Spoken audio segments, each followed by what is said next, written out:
Hi friends, నేను మీ AJ. Please do subscribe our channel for more videos. ఈ రోజు వీడియోలో అయితే మీ అందరి కోసం ఒక మంచి గవర్నమెంట్ జాబ్ నోటిఫికేషన్ గురించి అయితే తీసుకురావడం జరిగిందనమాట. ఆర్ఆర్బీ అయితే మీ అందరికీ తెలుసు. ఆర్ఆర్బీలో ఆర్పిఎఫ్, రైల్వే ప్రొటెక్షన్ ఫోర్స్ అనే దాంట్లో constable and sub inspector SI అనే జాబ్ రోల్స్కి అయితే ఇప్పుడు నోటిఫికేషన్ అయితే రిలీజ్ చేయడం జరిగింది. అప్లికేషన్ ఫీ ఎంత, అసలు ఎలా అప్లై చేయాలి, ఎవరైతే ఎలిజిబుల్ అనేది తెలుసుకుందాం. ఎలిజిబుల్ దాని గురించి మాట్లాడుకుంటే ఈ కానిస్టేబుల్ అనే జాబ్కి అయితే 10th పాస్ అయ్యిండి 18 ఇయర్స్ దాటిన వాళ్ళు ఎవరైనా సరే ఈ జాబ్కి అయితే అప్లై చేసుకోవచ్చు అనమాట. సో గవర్నమెంట్ జాబ్ నోటిఫికేషన్ అయితే రిలీజ్ అయింది. చాలామంది ఈ జాబ్స్ కోసం అయితే ఎదురు చూస్తుంటారు. అలాగే కాంపిటీషన్ కూడా చాలా ఎక్కువగా ఉంటుంది. సో వెంటనే అప్లై చేయడానికి ప్రయత్నించండి. అప్లై చేయడం ఎలా, అసలు ఎలా అప్లై చేయాలి, అసలు అప్లికేషన్ ప్రాసెస్ ఏంటి, ఎగ్జామ్ ఎలా ఉంటుంది, సిలబస్ ఏంటి, ఇవన్నీ కూడా మనం ఈ పూర్తి వీడియోలో అయితే డిస్కస్ చేసుకుందాం. సో ఇలాంటి వీడియోస్ కోసం మన ఛానల్ అయితే సబ్స్క్రైబ్ చేసుకోండి. చాలామంది వీడియోస్ చూస్తున్నారు కానీ సబ్స్క్రైబ్ చేసుకోవడం లేదు. మన ఛానల్ అయితే సబ్స్క్రైబ్ చేసుకొని నన్ను సపోర్ట్ చేసినట్లయితే ఇలాంటి మంచి మంచి job opportunities, government job notifications అయితే మీ ముందుకు తీసుకురావడం జరుగుతుందన్నమాట. సో ఇంకా పూర్తి వీడియోలోకి అయితే వెళ్ళిపోదాం. ఫ్రెండ్స్, ఇందాక చెప్పినట్లుగా రైల్వే ప్రొటెక్షన్ ఫోర్స్ ఆర్ఆర్బీలో ఈ రైల్వే ప్రొటెక్షన్ ఫోర్స్లో అయితే మనకి సబ్ ఇన్స్పెక్టర్ ఇక్కడ చూడండి మీకు ఇవ్వడం జరిగింది. Requirement of sub inspector and constable in railway protection force and railway protection special force అనే దాంట్లో డిపార్ట్మెంట్స్లో అయితే మీకైతే కానిస్టేబుల్, సబ్ ఇన్స్పెక్టర్ అనే జాబ్ రోల్స్కి అయితే ప్రజెంట్ నోటిఫికేషన్ అయితే రిలీజ్ చేయడం జరిగింది. అసలు డీటెయిల్స్ ఏంటి, ఎలా అప్లై చేయాలి, ఎవరు ఎలిజిబుల్ అనేది చూద్దాం. అయితే ఇక్కడ చూసినట్లయితే నేను ఆల్రెడీ డౌన్లోడ్ చేసి పెట్టడం జరిగింది. సో అదైతే ఓపెన్ చేసి మీకు ఇప్పుడు చూపిస్తాను. చూసారు కదా, government of India, minister of railways, railway recruitment boards, RRB అనేది మీ అందరికీ తెలుసు. ఇదైతే సెంట్రల్ గవర్నమెంట్ అనమాట. సో ఈ సబ్ ఇన్స్పెక్టర్ కానిస్టేబుల్ అనే దానికైతే ఇక్కడ నోటిఫికేషన్ అయితే రిలీజ్ చేయడం జరిగింది. ఇక్కడ ఇచ్చారు కదా చూడండి బాక్స్లో, ఆర్పిఎఫ్ అని చెప్పేసి 1/2024 అని చెప్పేసి ఇవ్వడం జరిగింది. ఫస్ట్ వచ్చేసి sub inspector opening date of application రెండింటికి సేమ్. మనకైతే ఇది 15th ఏప్రిల్ స్టార్ట్ అయింది. అలాగే క్లోజింగ్ డేట్ వచ్చేసి మనకైతే 14th మే. మీరైతే ఈ మే 14th లోపు అప్లై చేసుకోవచ్చు. అది లాస్ట్ డేట్ అనమాట. తర్వాత ఇంకా ఎవరు eligibility, first sub inspector job రోల్కి చూసుకున్నట్లయితే సబ్ ఇన్స్పెక్టర్కి ఎడ్యుకేషన్ క్వాలిఫికేషన్ వచ్చేసి graduate from a recognized university. మీరైతే డిగ్రీ అయితే ఏదైనా ఒక రికగ్నైజ్డ్ యూనివర్సిటీ నుంచి వెళ్ళి పూర్తి చేసి ఉంటే సరిపోతుంది, మీరు గ్రాడ్యుయేషన్ కంప్లీట్ చేసి ఉంటే. తర్వాత మీకు వచ్చేసి ఇనిషియల్ పే, మీకు స్టార్టింగ్ శాలరీ వచ్చేసి 35,400 రూపీస్ అయితే స్టార్ట్ అవుతుందన్నమాట. సో గవర్నమెంట్ జాబ్ కాబట్టి స్టార్టింగ్ శాలరీ మీకు అయితే 35,400 రూపీస్ ఉంటుంది. ఇంకా మెడికల్ స్టాండర్డ్ ఉంటుంది. తర్వాత మీకు ఏజ్ వచ్చేసి 20 ఇయర్స్ నుంచి 28 ఇయర్స్ మధ్యలో ఉంటే సరిపోతుందన్నమాట. సో ఇంకా వేకెన్సీస్ వచ్చేసి 452 ఉన్నాయి. అలాగే టోటల్ కమైన్ వేకెన్సీస్ వచ్చి 4,660 ఉన్నాయి. అది కూడా కానిస్టేబుల్కి, సబ్ ఇన్స్పెక్టర్కి కలిపి.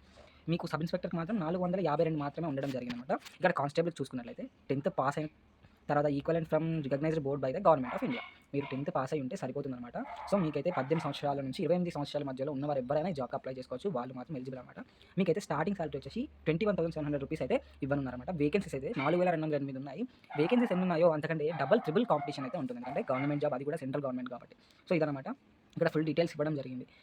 ఏజ్ గురించి మీకైతే ఏజ్ వచ్చేసి యాజ్ ఆన్ 1st 7th 2024 అంటే జూలై 1st వరకు. For details about the prescribed lower upper age limits including upper age relaxation కూడా ఉంది. Please refer to the detailed CENs to be published on the official website of RRBs. ఇదనమాట. మీకైతే ఇక్కడ మనకు fee కూడా, application fee ఎంత అనేది చూద్దాం. ఇక్కడ చూడండి, అప్లికేషన్ ఫీ వచ్చేసి for all contacts except categories mentioned below out of the fee of 500 and amount of 400 shall be refunded duly deducting bank charges as applicable on appearing in the CBT. So మీకైతే 500 rupees అయితే application fee ఉంటుంది. ఎవరికి బీసీలకు కానీ other SC ST కాకుండా మిగతా ఈ categories కాకుండా మిగతా వాళ్ళందరికీ 500 రూపీస్ అనమాట, జనరల్ వాళ్ళందరికీ. ఇంకా SC for candidates who belong to SC ST, తర్వాత ex service man, female minorities or economically backward classes, EBC ఉంటారు కదా వాళ్ళు. This fee is of 250 shall be refunded duly deducting banking charges as applicable and appearing in the CBT. So వీళ్ళందరికీ అయితే 250 rupees ఉంటుంది. Only candidates who attend CBT will get a refund of their examination fee as mentioned above. So ఇక్కడ మీకు plus point ఏంటంటే మీరు ఇది కేవలం apply చేసేటప్పుడు మాత్రం కడతారు. మీరు కనుక ఎగ్జామ్ కనుక మీరు అటెండ్ అయినట్లయితే ఆ అమౌంట్ అనేది మీకు మళ్ళీ రిఫండ్ చేయబడుతుంది అనమాట. సో ఇదనమాట ప్లస్ పాయింట్. ఇంకా ఎలిజిబిలిటీ గురించి మనం ఆల్రెడీ మాట్లాడుకున్నాం కదా. ఇక్కడ అయితే చాలా ఉన్నాయన్నమాట. మీరు సికింద్రాబాద్కి ఇక్కడ వచ్చే candidates are advised to refer only to the official websites of RRBs as mention below for detail CEN, RPF, CN and for submission of online applications. ఇదనమాట. సో ఇక్కడ మీరు ఏ లొకేషన్కి, ఎక్కడ ఏ వెబ్సైట్ అడ్రస్కి అప్లై చేద్దాం అనుకుంటారో దానిపైన క్లిక్ చేసి మీరైతే అప్లై చేసుకోవచ్చు. ఇక్కడ సికింద్రాబాద్ మీద క్లిక్ చేసి మీరైతే అప్లై చేసుకోవచ్చు అనమాట. సో ఇది డీటెయిల్స్ కానిస్టేబుల్ అండ్ అలాగే సబ్ ఇన్స్పెక్టర్ గురించి. ఇంకా అప్లికేషన్ ప్రాసెస్ గురించి మాట్లాడుకునే ముందు, అప్లికేషన్ ప్రాసెస్ ఒకవేళ మీకు ఎలా అప్లై చేయాలి, ఏంటిది అని తెలుసుకోవాలనుకున్నట్లయితే నాకైతే కామెంట్ చేయండి. మీరు కనుక కామెంట్ చేసినట్లయితే, ఒక్క కామెంట్ చేసినా నేను పక్క అప్లికేషన్ ప్రాసెస్ ఏంటి, అసలు ఎలా అప్లై చేయాలనేది వీడియో అయితే చేసి పెడతాను. సో కాబట్టి ఇదైతే ఈరోజు జాబ్ గురించి అనమాట. సో మంచి అవకాశం. ఎవరైనా సరే 18 సంవత్సరాలు దాటిన ప్రతి ఒక్కరు ఈ కానిస్టేబుల్ జాబ్‌కి అప్లై చేసుకోవచ్చు.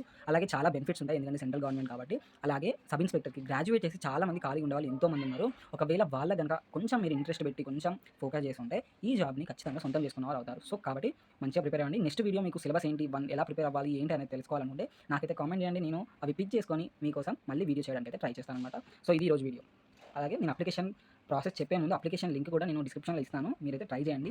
లేదు మీకు తెలియడం లేదనుకున్నట్లయితే నాకైతే కామెంట్ చేయండి. నేను వెంటనే వీడియో అయితే చేసి అప్లోడ్ చేస్తాననమాట. సో ఇది ఈరోజు వీడియో. నన్ను సపోర్ట్ చేస్తారని ఆశిస్తున్నాను. సో ఇది ఫ్రెండ్స్ ఈరోజు వీడియో. మీకు గనుక నచ్చినట్లయితే లైక్ చేయండి, షేర్ చేయండి, సబ్స్క్రైబ్ చేయండి. బెల్ ఐకాన్ కొట్టడం మాత్రం మర్చిపోకండి.